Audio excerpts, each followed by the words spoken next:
What's the best line for ice fishing? Well, that's a question we get asked a lot, and my answer to it is it's the line that works best for you. There's not necessarily a right or a wrong fishing line to choose, but there are some general guidelines that you can use to make your fishing a little bit better. So in this video, I'm going to go through two generalist setups, one for panfish, one for walleye, and the line choices that I have on those reels. But before we dive into that, let's go through the three main types of line: braid, fluorocarbon, and monofilament. Okay, so let's jump into the braids. I've got Suffix 832 ice braid in front of me, along with Suffix Performance ice braid in front of me. Now, both of these lines share very similar characteristics to their open water versions. The Performance braid is my go-to choice for muskie fishing in open water. It's a coarser braid, it's got tremendous shock strength, it's a really durable braid.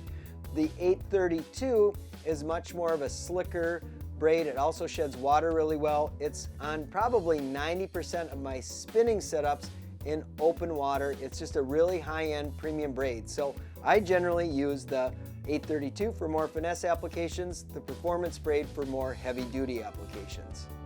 Now moving on to fluorocarbon. In front of me I have Suffix Invisalign ice. Fluorocarbon is known for being a bit of a stiffer line. It's got great abrasion resistance, kind of medium in that stretch level. It's also a sinking line. Now, the way they've got this Invisalign ice set up, it spools really well, especially in the low pound tests for ice fishing applications. It's not the same as using a leader material that might be a little more stiff. So for a main line, Suffix Invisalign ice is a really great main line, but it's not as stiff as some of the fluorocarbons you'd use for leaders.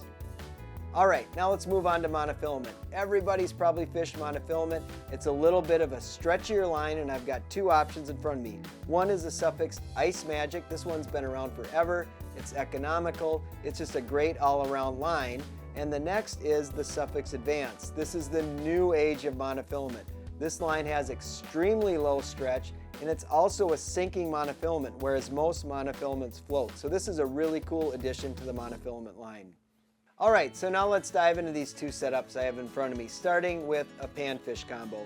This is a classic panfish jig, just a 32nd or 16th ounce jig that you'd use in a lot of situations. And for this, I almost always fish with the Suffix Invisalign, the fluorocarbon in a 3 pound. Now it's a really supple fluorocarbon, and in that smaller diameter, it handles really, really well. And for most of my panfish fishing situations, I'm tying directly to the jig. So my main line is connected to the jig, and I'm not using any type of a leader, a knot, or a swivel to connect the main line to some type of a leader. So for me, that 3 pound just hits the sweet spot. It's durable, it can still handle a bass or a pike if you run into it. Now don't get me wrong, 1 and 2 pound certainly have applications, especially for tough, finicky bluegills, and 4 pound has a good place if you're going through a lot of bigger fish, but 4 pound just doesn't seem to present light jigs all that well, and 1 and 2 pound you tend to break off, especially if you're around a bunch of fish. So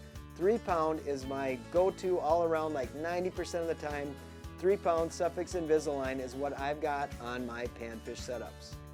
All right, now diving over to the walleye setup. The setup I've got here would be for fishing those 14 to 20 inch models of walleye. It's your walleye you find in central Minnesota, northern Wisconsin, places in the Dakotas where you're fishing an 1/8 or a 1/4 ounce rattle spoon, a number 3 or number 5 jig and wrap, something like that.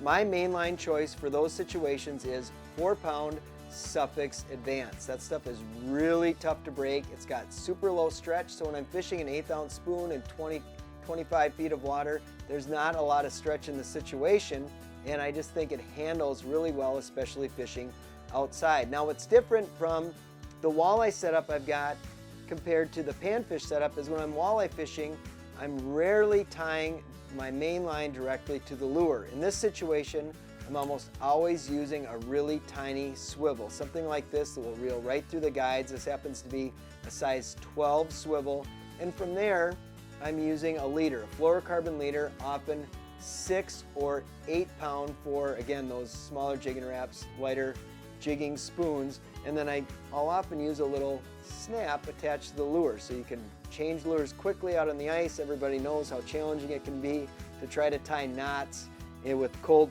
fingers, so a snap can be a great way to switch stuff out quick.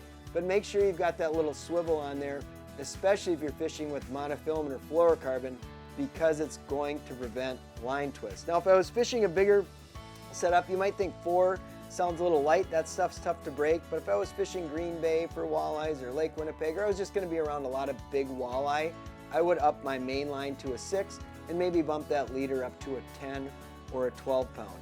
Now, I fish outside most of the time, like 100% of the time I'm fishing outside, so you notice that I chose monofilament and fluorocarbon for both of those combos.